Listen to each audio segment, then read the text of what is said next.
하나님 말씀 함께 보겠습니다. 누가복음 13장 10절로 17절까지 말씀입니다. 예수께서 안식일에 한 회당에서 가르치실 때에 18해 동안이나 귀신 들려 앓으며 꼬부라져 조금도 펴지 못하는 한 여자가 있더라. 예수께서 보시고 불러 이르시되 여자여, 네가 내 병에서 놓였다 하시고 안수하시니 여자가 곧 펴고 하나님께 영광을 돌리는지라. 회당장이 예수께서 안식일에 병 고치시는 것을 분내어 무리에게 이르되 일할 날이 엿새가 있으니 그동안에 와서 고침을 받을 것이요 안식일에는 하지 말 것이니라. 외식하는 자들아, 너희가 각각 안식일에 자기의 소나 나귀를 외양간에서 풀어내어 이끌고 가서 물을 먹이지 아니하느냐. 그러면 18해 동안 사탄에게 매임받은 이 아브라함의 딸을 안식일에 이 매임에서 푸는 것이 합당하지 아니하냐. 예수께서 이 말씀을 하시매 모든 반대하는 자들은 부끄러워하고 온 무리는 그가 하시는 모든 영광스러운 일을 기뻐하니라. 오늘 본문을 보면 오늘 본문을 가지고 여러 가지의 방향으로 설교가 가능할 것 같아요. 그러나 저는 오늘 본문을 가지고 16절의 말씀에 가장 주목해 보았습니다. 16절을 보시면 예수님이 이렇게 말씀하세요. 그러면 18해 동안 사탄에게 매임받은 이 아브라함의 딸을 안식일의 매임에서 푸는 것이 합당하지 아니하냐. 이 여인이 믿음을 가지고 병고침 받은 것과 그리고 회당장의 잘못된 것을 가지고도 설교를 얼마든지 할 수 있는데, 안식일에 이 여인을 고치신 예수님의 그 이유에 대해서 이것을 통해서 무엇을 우리가 배울 수 있는지 이 안식일을 좀 집중해서 말씀을 풀어내고 싶었습니다. 예수님께서 보시기에 안식일에 합당한 일이 있다는 말이죠. 안식일에 이 매임에서 푸는 것이 합당하지 아니하냐라고 말하는데, 그 예수님께서 보시기에 안식일에 합당한 일이 있고 합당하지 못한 일이 있다는 그런 말 아니겠습니까? 실제로 우리는 주일에 아무 일도 안 하고 쉬고 있는 것이 아니라 주일에 많은 일들을 합니다. 우리가 하고 있는 많은 일들 가운데 어떤 일은 하나님께서 보시기에 합당한 일이고 어떤 일은 하나님께서 보시기에 합당하지 않은 일인가를 오늘 이 말씀을 통해서 분별해낼 수 있다는 것이죠. 그래서 오늘 말씀을 통해서 우리가 주일날 어떤 것이 해야 될 일이고 어떤 일이 주일에 하지 말아야 될 일인지를 우리가 함께 말씀을 통해서 함께 나누기를 원합니다. 여러분, 어떤 일이 안식일에 해야 될 합당한 일일까요? 예수님께서 안식일에 하신 일이 우리가 안식일에 해야 될 일이겠죠. 그래서 오늘 말씀을 통해서 예수님께서 안식일에 하신 일을 함께 살펴보면서 우리가 주일날 무슨 일을 해야 될 것인가를 함께 나누고, 또 본문에 보면 그 예수님의 반대자로 회당장이 등장합니다. 회당장이 예수님의 반대자로 나옵니다. 그러니까 이 회당장이 예수님께서 안식일에 뭔가를 하는 것을 자꾸 반대하고 있으니까 이 회당장이 하는 일을 보면 안식일에 합당하지 않은 일이 무엇인지를 알 수가 있겠죠. 동의하십니까? 이 관점으로 오늘 말씀을 함께 보려고 합니다. 예수님께서 안식일에 무엇을 하셨는가를 먼저 알아야 우리가 안식일에 무엇을 해야 되는지를 알 수 있습니다. 10절 함께 읽습니다. 시작. 예수께서 안식일에 한 회당에서 가르치실 때에, 여러분, 예수님께서 안식일에 무엇을 먼저 하셨습니까? 가르치셨다고 나오고 있죠. 우리가 안식일에 해야 될 가장 중요한 일 한 가지가 뭐냐면 가르침을 받는 일을 해야 된다는 겁니다. 이해가 되십니까? 예수님께서 안식일에 가르치셨다는 말은요, 우리가 안식일에 해야 될 합당한 일이 가르침을 받는 일이라는 것을 말해준다는 겁니다. 여러분, 회당장의 문제가 뭡니까? 안식일에 하지 말아야 될, 안식일에 합당하지 않은 일을 우리 회당장을 통해서 볼 수가 있어요. 이 회당장은 예수님의 가르침을 받습니까? 안 받습니까? 안 받습니다. 오히려 예수님을 가르치려고 하고 있습니다. 14절을 보시면 회당장의 예수께서 안식일에 병 고치시는 것을 분내어 무리에게 이르되 일할 날이 엿새가 있으니 그동안 와서 고침을 받을 것이요 안식일에는 하지 말 것이니라. 지금 회당장이 뭐하고 있습니까? 오히려 자기가 예수님을 가르치고 있어요. 가르침은 받지 않고 자기가 오히려 가르치고 있다는 겁니다. 바리새인들과 서기관들, 제사장들의 문제가 뭡니까? 배우려고 하지 않아요. 예수님의 가르침을 받으려고 하지 않고 오히려 예수님을 가르치고 있었다라는 말입니다. 여러분, 우리가 안식일에 해야 될 일, 그리고 하지 말아야 될 일 첫 번째는요, 가르침을 받는 일을 해야 되고 가르치려고 하는 일을 하지 말아야 합니다. 여러분, 하나님의 교회에 오셔서 말씀을 배우시기를 바랍니다.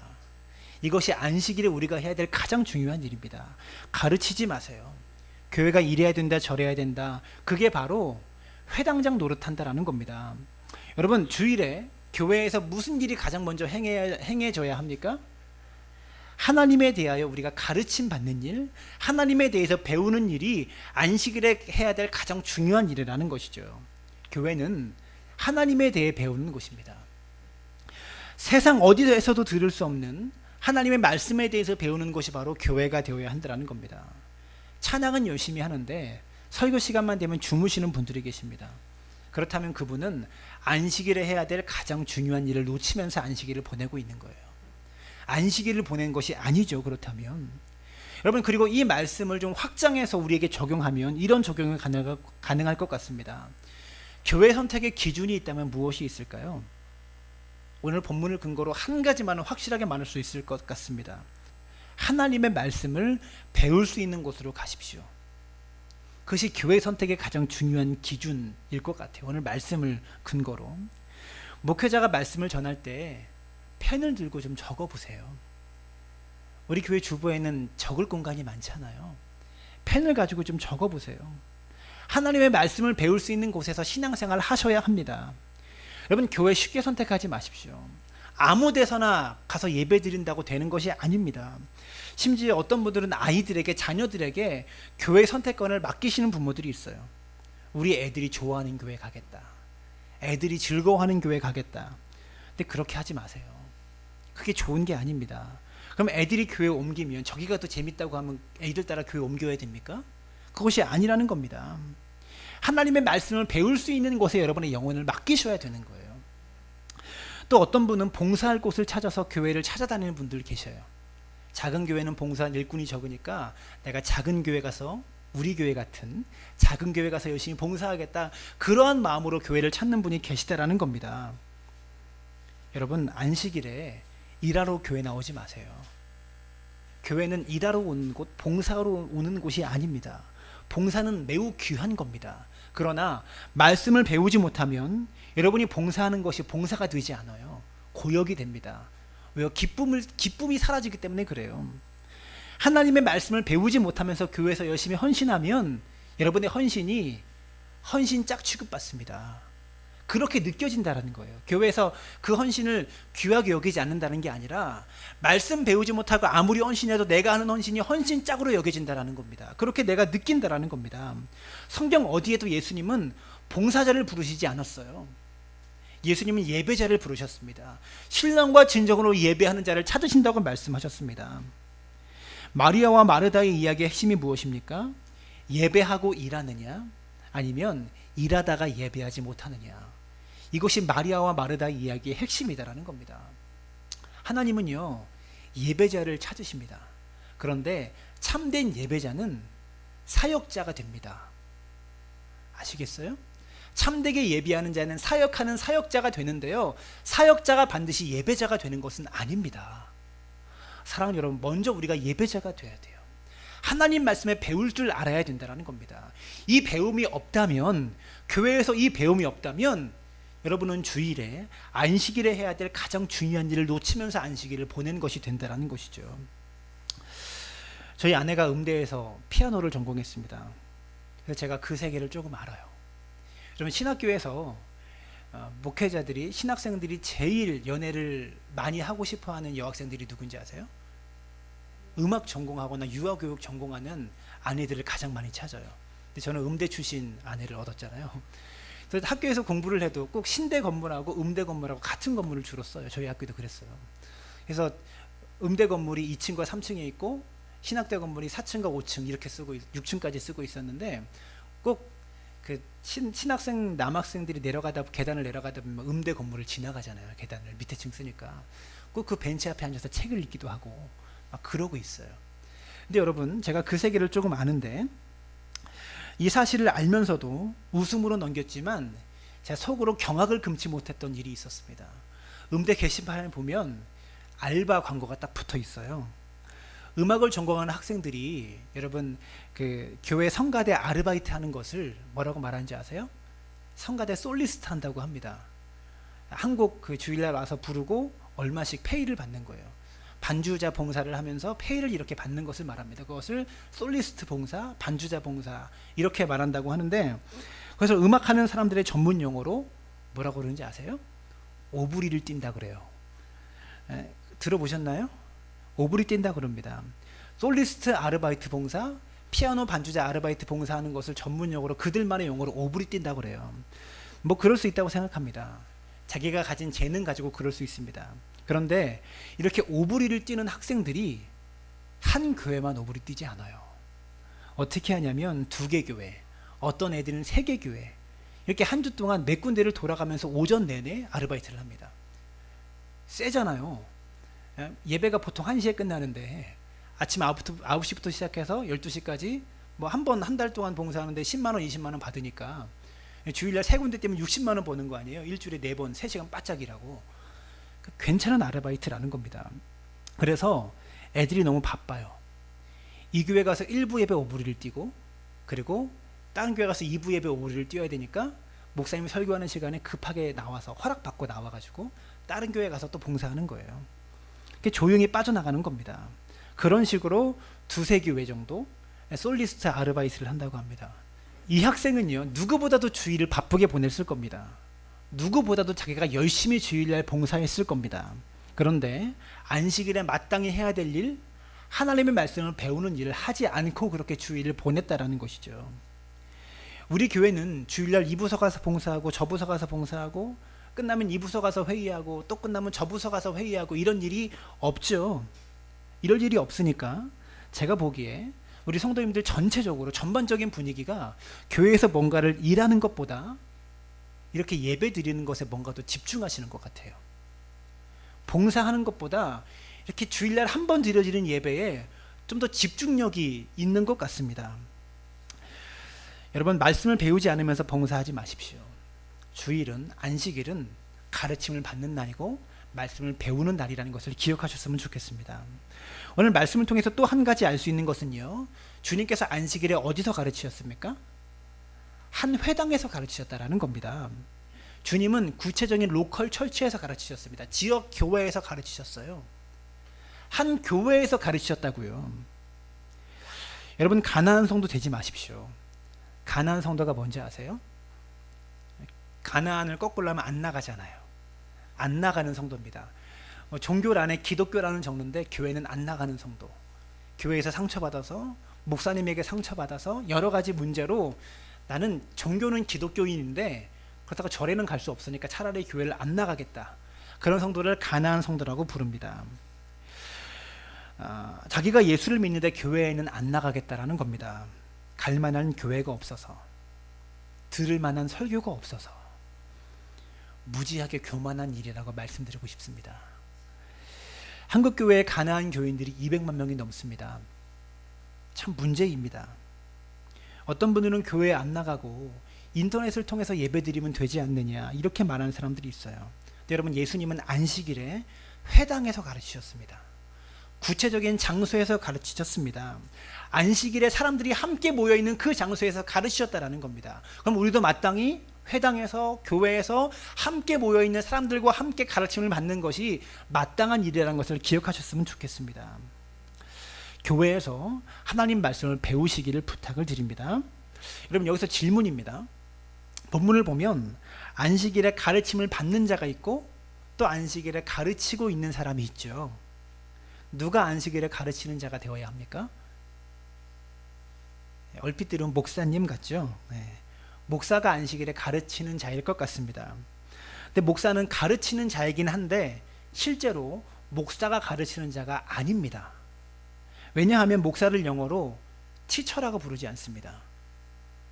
선생님이라고 부르지 않아요. 가르치는 자라고 부르지 않아요.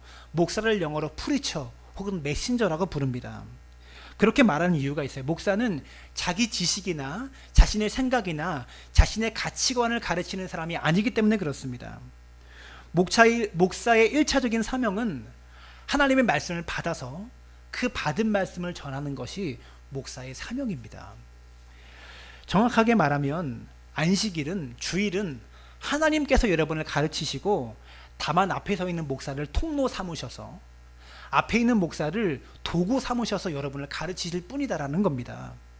이것을 이해하지 못하니까 사람들이 목회자에 대해서 오해합니다. 아주 중요한 이야기입니다. 잘 들어보세요. 진짜 중요합니다. 한국교회 대부분 문제는요, 교회가 아니라 목사교이기 때문에 문제입니다. 하나님을 믿는 게 아니라 목사를 보고 목사를 믿기 때문에 교회에 문제가 생깁니다. 여러분, 누가 좋은 목사입니까? 어떤 목사가 좋은 목사죠? 우리 사랑나무 교회에서 신앙생활하는 분들은요, 이 질문에 대해서 정확한 답을 가지셔야 합니다. 누가 좋은 목사인가? 하나님의 말씀을 바르게 정확하게 전달해 주는 목사가 좋은 목사입니다. 근데 사람들이 이렇게 생각 안 해요.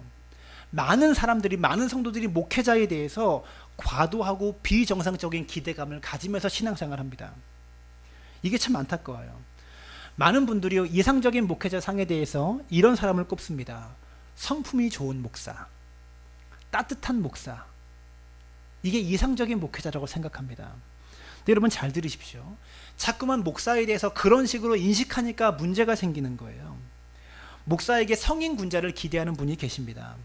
어떤 분은 목회자가 신유나 예언의 능력이나 이런 은사를 가지고 있는가, 이런 것을 중요하게 여기는 분이 있습니다. 또 어떤 분은 카리스마 있는 목회자를 원하고, 또 어떤 분은 유머 감각이 있는 목회자를 원하시는 분도 있습니다. 목사에게 그런 것들이 다 쓸데없고 필요 없는 것이다라고 말하는 게 아니라 그게 가장 중요한 게 아니라는 얘기입니다. 저는요, 지난주에 여러분에게 보여드렸던 택배기사 영상이잖아요. 그거 보고 은혜를 많이 받았는데, 설교의 문제점에 대해서 이야기하려고 그 영상을 썼지만, 그 영상을 보면서 저는 또 한 가지 은혜를 참 많이 받았는데, 목사는 택배기사예요. 목사가 택배기사더라고요. 여러분, 택배기사에게 뭘 기대하십니까? 택배기사가 성품 좋기를 기대하세요? 택배기사가 유머 감각이 있기를 기대하세요? 성품이 안 좋아도 상관없어요. 유머 감각이 없어도 상관없어요.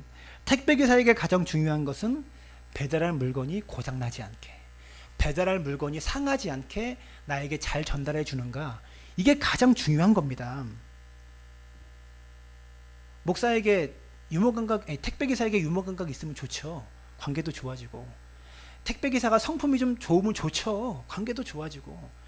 택배기사가 능력이 있으면 좋죠. 돈도 많고 운전도 잘하면 좋죠. 근데 그게 뭔 상관이에요? 물건만 잘 받으면 되지. 여러분, 택배기사에게 목회자를 비유했더니 별로 감동이 없으신 것 같은데, 또 고급스러운 비유를 제가 하겠습니다.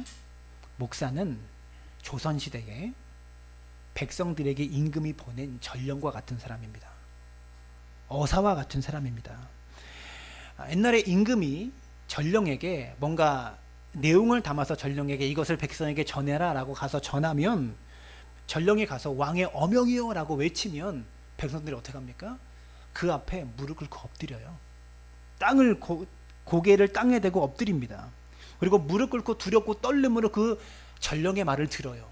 왜 그렇습니까? 왕이 전달한 말이기 때문에, 왕의 말씀이기 때문에 전령이 두려운 게 아니라 왕의 말씀이기 때문에 두렵고 떨림으로 무릎 꿇고 고개를 땅에 대고 간절하게 그 말을 듣는다고요.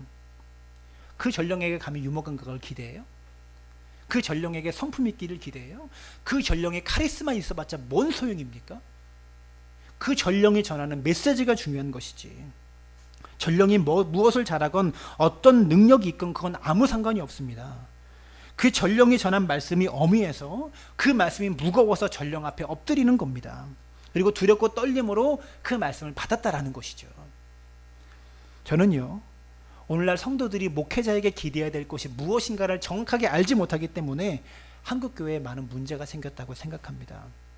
오늘날 교회의 성도님들이 목사에게 너무나 많은 것을, 과도한 기대를 합니다.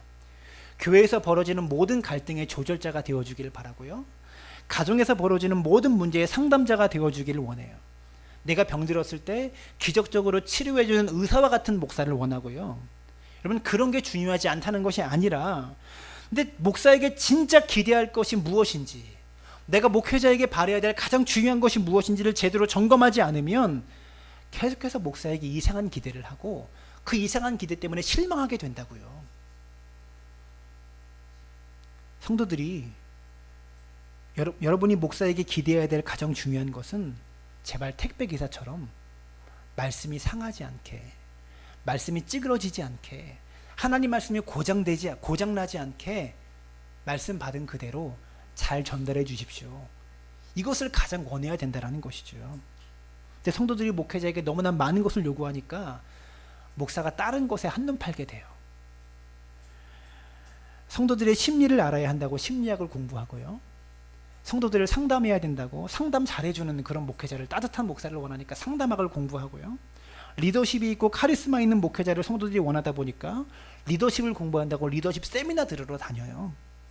교회가 조직적으로 체계적으로 잘 돌아가는 것을, 프로그램이 잘 굴러서 돌아가는 것을 원하다 보니까 목회자들이 교회 행정이나 교회 프로그램 배우러 돌아다닌다고요. 제가 처음 교회를 개척했을 때 저희 교회 한 성도님이 오셔서, 목사가 나이도 좀 있고 설교할 때 힘이 있어야 하는데 나이도 어리고 삐쩍 말라서 힘도 없고 그렇다라고 말하면서 가신 분이 계셔요. 근데 성도가 그걸 원한다고 해서 저도 나이 들어 보이려고 노력 많이 했습니다. 머리도 길러보고요, 일부러 올백으로 뒤로 넘겨보기도 하고요, 언어 하나하나 설교할 때 바꾸려고 노력 많이 했습니다. 힘이 없어 보인다고 해서 설교 연구하고 공부하는 시간은 둘째치고 힘 있어 보이게 소리 지르면서 설교하려고 연습했습니다. 근데 그런 게 중요한 것이 아니더라고요. 목사에게 너무나 많은 건 요구하지 마세요. 목회자에게 여러분이 요구해야 될 가장 중요한 것은 제발 하나님 말씀 좀 잘 전달해 달라. 상하지 않도록, 왜곡되지 않도록, 말씀이 틀리지 않도록, 부서지지 않도록 바르게 있는 그대로 좀 전달해 달라. 이것을 가장 원하셔야 된다는 겁니다. 사도 바울이 쓴 서신서를 여러분 주의 깊게 읽어보시면 바울이 쓴 서신서는 주로 다 성도들을 위해서 한 이야기입니다. 성도들을 위해서 한 기도예요. 너희들이 이랬으면 좋겠다, 이것을 고쳤으면 좋겠다, 이러했으면 좋겠다라고 바울이 한 기도의 내용들이 서신서의 내용입니다. 근데 바울이 자기 자신을 위한 기도 부탁은 거의 하지 않습니다. 그런데 에베소서에서 바울이 나를 위해서 이것 한 가지만 기도해 달라, 자신을 위해서 이것 한 가지는 꼭 좀 기도해 달라고 기도 부탁한 게 있습니다. 에베소서 6장 19절인데 함께 읽었으면 좋겠습니다. 시작. 또 나를 위하여 구할 것은 내게 말씀을 주사 나로 입을 열어 복음의 비밀을 담대히 알리게 하옵소서 할 것이니. 에베소서가요, 에베소서 전체가 성도를 위한 기도예요. 에베소 교회 성도들에게 너희가 강건하였으면 좋겠다, 마귀를 대적하라, 전신갑주를 입어라, 이렇게 등등등 이야기한 다음에 너희들이 나를 위해서 구할 것이 한 가지가 있는데, 나를 위해서 구할 것은 내게 말씀을 주사, 하나님이 나에게 말씀을 주사 나로 입을 열어 복음의 비밀을 담대하게 너희에게 알릴 수 있도록 이것 위에 기도해 달라. 바울이 이것 바라잖아요. 바울이 성도들에게 기도 부탁한 거 딱 한 가지예요. 목회자가 말씀을 받기를, 하나님으로부터 말씀을 받기를, 그래서 전달해 주기를, 이것 한 가지만을 위해서 기도해 달라고 요구합니다. 여러분, 저를 위해서 한 가지만 기도해 주세요. 끊임없이 제가 말씀을 받기를, 하나님 말씀을, 하나님의 영감을 끊임없이 받기를 위해서 기도해 주시기를 부탁을 드립니다. 그리고 그 말씀 받아서 여러분에게 가감 없이 하나도 고장 내트리지 않고 그 물건을 귀하게 여겨서 소중하게 여러분에게 택배로 전달할 수 있도록 그렇게 기도해 주시기를 부탁을 드립니다. 특히 성경을 읽어보니까 말씀도 죽은 말씀이 있고 살아있는 말씀이 있더라고요. 사도행전 7장 37절부터 보시면 스데반의 설교가 나오는데요, 스데반이 이렇게 말합니다. 이스라엘 자손에 대하여 하나님이 너희 형제 가운데서 나와 같은 선지자를 세우리라 하던 자가 곧 이 모세라. 시내산에서 말하던 그 천사와 우리 조상들과 함께 광야 교회에 있었고 또 살아있는 말씀을 받아 우리에게 주던 자가 이 사람이라. 광야 교회에 있었거라고 말하죠. 이스라엘 백성이 출애굽하면서 광야 생활했던 것을 교회 생활에 비유하고 있어요. 광야 교회라고 말합니다. 그 광야 교회에 있을 때 선지자 한 사람이 있었는데 그게 누구라고 말해요? 모세라고 말해요. 근데 이 모세가 어떤 사람이냐면 광야 교회에 있었을 때 살아있는 말씀을 받아서 우리에게 주던 자가 모세였다. 하나님으로부터 살아있는 말씀을 받아서 우리에게 전해주던 자가 모세였다라고 지금 이야기하고 있는 겁니다. 여러분, 앞에 서 있는 제가 죽은 말씀이 아니라 살아있는 말씀 받아서 전할 수 있도록 저희 영성에 늘 깨어있을 수 있도록 기도해 줄 수 있게 되기를 부탁을 드립니다. 사두개인과 서기관들이 회당에서 말씀을 전했지만 그들이 전한 말씀은 죽은 말씀이었어요. 그러나 예수님의 말씀은 모세가 전한 이야기는요, 살아있는 말씀이었다라는 겁니다. 여러분, 실제로 목회자가 어떻게 말씀 전한 일만 하겠습니까? 무수하게 많은 일들을 합니다. 그러나 오늘날 성도님들이 목회자에게 무엇을 기대해야 되는지를 정확하게 아는 것이 왜 중요하냐면, 메신저에 대한 거부는 메시지 자체를 거부하게 됩니다. 여러분이 메신저에 대해서 불신하게 되면 메시지 자체를 불신하게 돼요. 목사에 대한 거부는 설교에 대한 거부, 하나님 말씀에 대한 거부로 발전하게 된다고요. 설교를 거부하게 되면 말씀 자체를 거부하는 데까지 나아가게 된다는 겁니다. 사탄이 하는 일이 뭡니까? 성도로 하여금 메신저를 먼저 거부하게 만들어요. 그러고 나서 하나님 말씀 자체를 불신하게 만드는 일이다라는 겁니다.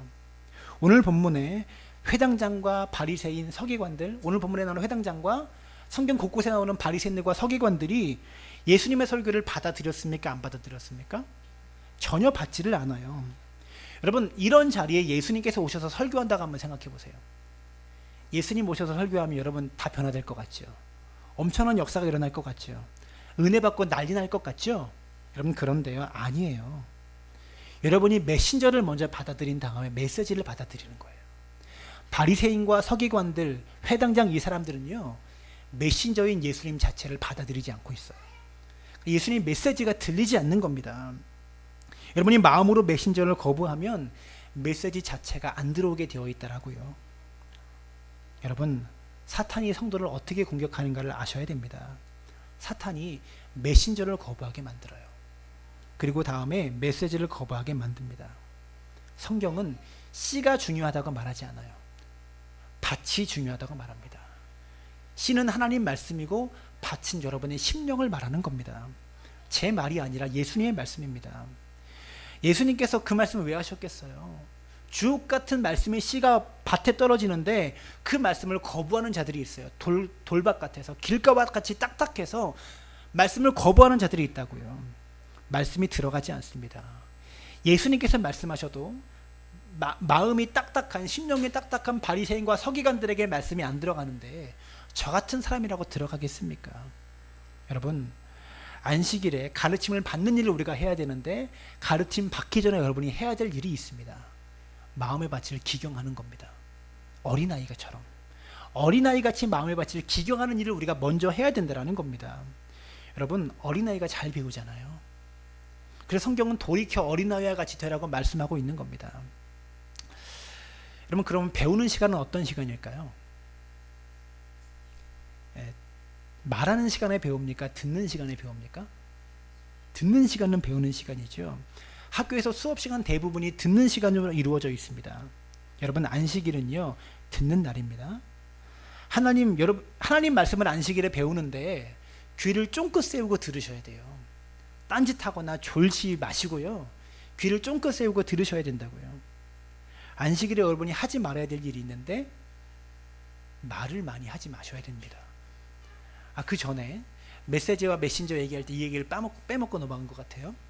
제가 늘 중요한 게, 앞에서 목사가 말씀을 증거하죠. 메신저가 메시지를 전합니다. 그런데 목사가 하는 하나님 말씀과 목사가 하는 수다스러운 이야기를 구분할 수 있어야 돼요. 오늘날 앞에 서 있는 목사들이요, 하나님 말씀을 전해야 되는데 하나님 말씀과 잡다한 이야기를 구분하지 않고 전해요. 여러분이 그것을 잘 받으셔서 수다와 같은 잡다스러운 이야기는 가감하시고요, 하나님 말씀으로 받아들이셔야 돼요. 목사가 하는 앞에 강단에서 하는 수다스러운 이야기가 하나님 말씀이 아닙니다. 그래서 은혜스럽게 잘 적용하고 묵상해서 증거할 수는 있지만, 그런 것들은 받아들이시지만 쓸데없는 잡다한 이야기를 말씀처럼 받아들여서는 안 된다라는 겁니다. 무슨 말이냐면 아멘 해야 될 때 아멘 하라는 거예요. 쓸데없는 거에 습관적으로 아멘 하시면 안 된다라는 겁니다. 목사가 전하는 하나님 말씀과 잡다한 이야기를 구분해서 들을 줄 아는 지혜로운 성도 될 수 있게 되기를 바랍니다. 안식일에 여러분이 하지 말아야 될 일이 무엇이냐면 말을 많이 하시면 안 됩니다. 그렇다고 오늘부터 한마디도 안 하고, 그런 의미가 아니라 교회에서 입을 꼭 다물고 있고 자크 채우고 있어라, 그런 말이 아닙니다. 전도서 5장 1절과 2절입니다. 함께 읽습니다. 시작. 우매한 자들이 재물 드리는 것보다 나으니 그들은 악을 행하면서도 깨닫지 못함이니라. 너는 하나님 앞에서 함부로 입을 열지 말며 급한 마음으로 말을 내지 말라. 하나님은 하늘에 계시고 너는 땅에 있음이니라. 그런즉 마땅히 말을 적게 할 것이라. 여러분, 교회에서 주일날 말 많이 하지 마시길 바랍니다. 그렇다고 진짜 말하지 말라는 것이 아니라 하나님께 대하여서 내가 말하는 날이 아니라 하나님께 내가 듣는 날이라는 겁니다. 여러분, 일상 속에 하나님과 대화하고 하나님께 뭔가를 따지고 묻고 이렇게 말하는 것은 평일날 하시고, 주일날은 하나님께 대하여 듣기만 하시라는 겁니다. 왜 그렇습니까? 하나님께 배워야 되니까. 이런 말이 있습니다. 내가 말하는 시간은 배우지 못하는 시간이다. 이게 여러분, 요즘은 그 토론 수업도 많이 하잖아요. 말을 많이 하면서 배우기도 합니다. 이것은 어떤 의미냐면 논쟁하면 배우지 못한다라는 겁니다. 내 주장만 하고 내 말만 얘기하고 다른 사람의 말을 듣지 않으면 배우지 못한다는 그런 의미예요. 하나님께 대해 마찬가지입니다. 한 주간 동안 삶 속에서 여러 가지 수도 없이 많은 질문들을 하나님께 하죠. 하나님, 나는 왜 이렇게 고생스럽습니까? 난 왜 이렇게 살아야 됩니까? 내 삶 속에 왜 이렇게 문제가 가득합니까? 수도 없이 많은 질문을 하는데, 이런 질문을 주일날만큼 하지 말라는 겁니다. 듣기만 하라는 겁니다. 그래야 배울 수 있습니다. 그래야 내 삶의 문제가 무엇인지, 어떻게 해야 되는지를 배울 수 있다라는 겁니다. 두 번째로 11절부터 13절까지 말씀해 보시면 예수님이 안식일에 또 무엇을 하셨습니까? 병자를 치유하셨습니다. 우리가 안식일에 고침받아야 합니다. 안식일에 말씀을 배워야 되고, 내가 가진 문제들을 하나님께 가지고 나와서 고침받고 치유받아야 됩니다. 근데 회당장은 뭐하고 있는 줄 아세요?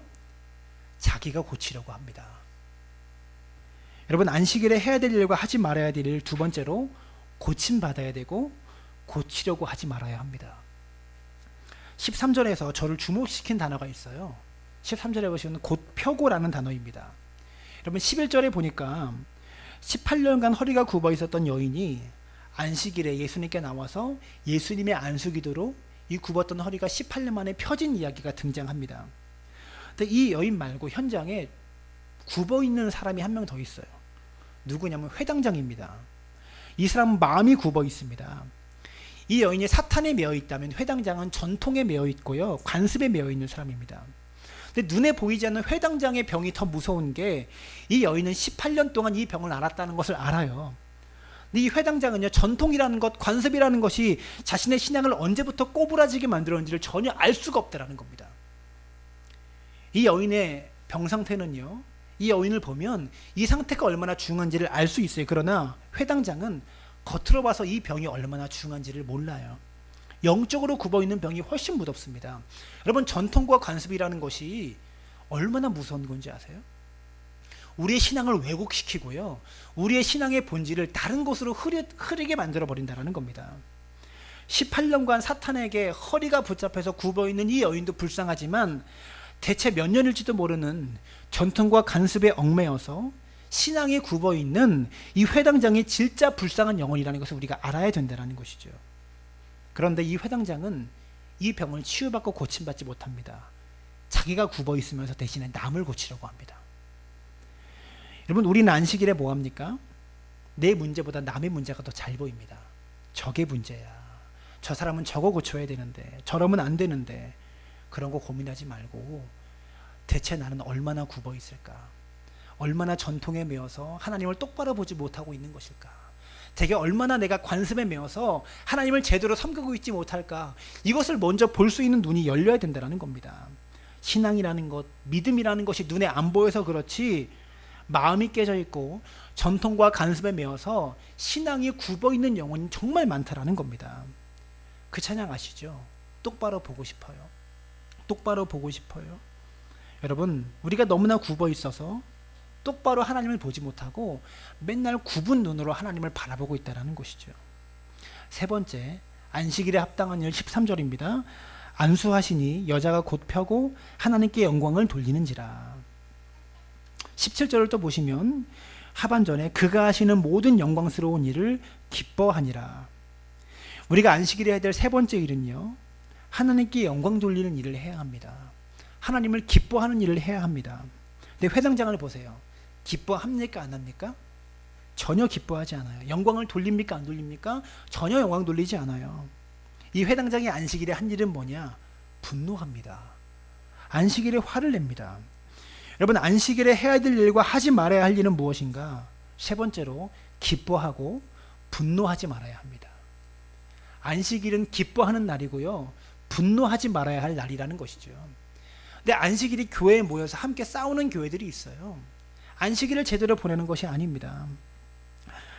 교회에 나와서 화내지 마시고 분노하지 마십시오. 그래서 정확하게 말하면 분노해야 될 대상을 우리가 정확하게 알아야 합니다.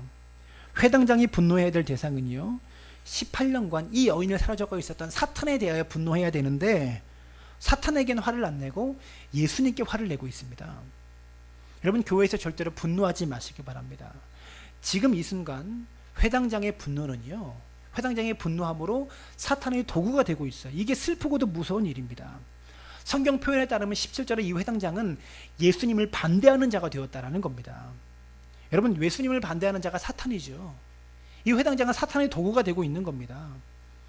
여러분, 또 하나 눈여겨보아야 될 것이요, 예수님의 반대자가, 사탄이 도구로 삼는 자가 예수님의 반대자인데 그 당시 생각했던 나쁜 사람들, 세리나 창개와 같은 이런 사람들이 아니라 바리새인, 사두개인, 회당장, 서기관, 하나님을 안다고 했던 사람들이 하나님의 반대자가 되었다는 것이 비극입니다. 여러분, 오늘날 교회가 욕을 먹고 교회의 가치가 땅에 떨어진 이유가 무엇입니까? 불교인들 때문입니까? 이슬람 교인들이 교회를 욕합니까? 그런 사람들 때문이 아니라 하나님을 안다고 말하는 그리스도인들, 하나님을 안다고 말하는 목회자들 때문에 교회가 땅에 떨어지고 있다는 겁니다. 가만히 보니까 이 회당장의 문제를 단 한 가지로 요약할 수 있습니다. 가르침을 받지 않고 가르치려고 하고, 고침을 받지 않고 고치려 하고, 기뻐하지 않고 분노하고, 이 세 가지가 다 한 가지의 이유로 수렴되는데 그게 뭔지 아십니까? 이 회당장은요, 자기가 안식일의 주인 노릇하고 있어요. 자기의 이름이 회당장이거든요. 회당장은 뭡니까? 그 회당의 장이에요. 그 회당의 짱인데 갑자기 예수님이 나타나셔서 가르치고 있는 겁니다. 이걸 도저히 못 받아들이는 거예요. 자기가 장이 되어야 하는데 이분이 갑자기 오셔서 갑자기 장이 되어버리니까 내가 굽은 것을 펴려고 하지 않습니다. 자기가 원래 이 회당의 장이기 때문에 가르침을 받으려고 하지 않고 가르치려고 하고 있고요, 고침받지 않고 내가 고치려 하고 있고요, 내가 굽은 것을 절대로 펴려고 하지 않습니다. 회당장의 이름을 갖고 있기 때문에 자기가 장노릇하고 있다라는 겁니다. 마지막으로 안식일에 우리가 하지 말아야 될 일, 주인 노릇하면 안 됩니다. 우린 안식일의 주인이 아닙니다. 교회의 주인의식은 같되 여러분, 주인 노릇은 하지 마십시오. 목사가 범하지 말아야 될 가장 큰 죄입니다. 안식일의 주인이 목회자가 아니에요. 교회의 주인이 목회자가 아니에요. 주인의식은 같되 주인 노릇해서는 안 된다는 것을 기억하시길 부탁을 드립니다. 주인 되신 예수님께 그 주인의 자리를 내어드릴 수 있게 되길 바랍니다. 주님이 주일의 주인이십니다. 같은 시간 같은 장소에서 같은 말씀 들었지만 18년간 허리가 굽어있던 이 여인과 회당장이 경험한 안식일은 전혀 다른 안식일이었습니다. 이 여인에게 안식일은요, 18년간 지내왔던 안식일 중에 제일 황홀한 안식일이었을 겁니다. 반면에 이 회당장은요, 가장 찜찜하고 가장 기분 나쁜 안식일이 되었을 겁니다. 자기가 주인 노릇 못했기 때문에 그렇습니다. 오늘 동일한 장소에서 동일한 사람들에게 동일한 목회자가 말씀을 전했습니다. 이 말씀 듣고 똑같은 반응이 벌어질 수 있어요. 여러분이 회당장처럼 반응할 수 있습니다. 회당장은 내가 끝까지 옳다고 생각했을 겁니다.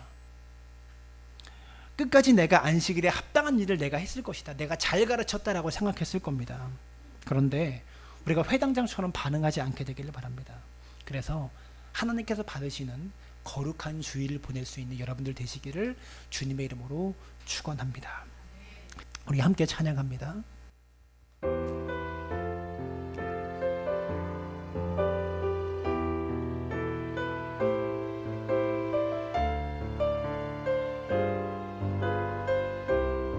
날이 저물어 갈 때, 날이 저물어 갈 때, 빈손을 서거릴 때 그때가 하나님의 때 내 힘으로 안 될 때 빈손으로 거릴 때 내가 고백해 여호와 이래 우리 모인 이곳에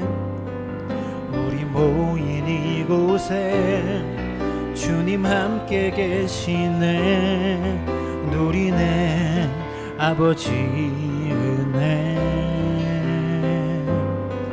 적은 떡과 물고기 내 모든 걸 드릴 때 내가 고백해 여호와 이래 주가 일하시네 주가 일하시네 주께 아끼지 않는 자에게 주가 일하시네 주가 일하시네 신뢰하며 걷는 자에게 주가 일하시네 주가 일하시네 주가 일하시네 주께 아끼지 않는 자에게 주가 일하시네 주가 일하시네 신뢰하며 걷는 자에게 함께 기도했으면 좋겠습니다. 주일은 내가 일하는 날이 아니라 주님이 일하시는 날입니다. 주님께서 일할 수 있도록 우리를 내어드려야 합니다. 주님께서 가르칠 수 있도록 우리를 가르칠 수 있도록 가르침 받는 일을 우리가 해야 합니다. 주님께서 우리를 고치실 수 있도록 고침 받는 일을 해야 합니다. 주님께서 기뻐하실 수 있도록 하나님께 기쁨이 되는 일을 우리가 해야 합니다. 가만히 보니까 주일은 내가 할 일이 없고 하나님이 일하셔야 되는 날인데 우리는 너무나 내가 주인처럼 내가 가르치려고 했고 내가 고치려고 했고 내가 분노했다라는 것을 기억하셨으면 좋겠습니다. 함께 기도할 때 하나님이 안식일의 진정한 주인인 주님께서 나를 위해서 일하실 수 있도록 이 안식일을 주님께 내어드리는 믿음의 사람 되게 하여 주옵소서. 나를 가르치실 수 있도록 나를 고치실 수 있도록 하나님 나를 통해 기뻐하실 수 있도록 주님께 나를 내어드릴 수 있는 믿음의 사람 되어지도록 28년간 아파하고 병자로 살았던 이 여인처럼 회당처럼 주님을 거부하는 것이 아니라 주님이 나의 안식일의 주인이라고 이 여인처럼 주님께 모든 것을 맡길 수 있는 믿음의 사람 될 수 있도록 역사해달라고 우리 마음을 담아서 함께 기도하며 나아갑니다. 살아계신 아버지 하나님 안식일의 주인인 주님께 하나님이 모든 날을 맡겨드립니다. 나를 가르치실 수 있도록 나를 고치실 수 있도록 하나님 나를 통해 기뻐하실 수 있도록 하나님 나의 모든 것들을 내어드릴 수 있는 믿음의 사람 되어지기를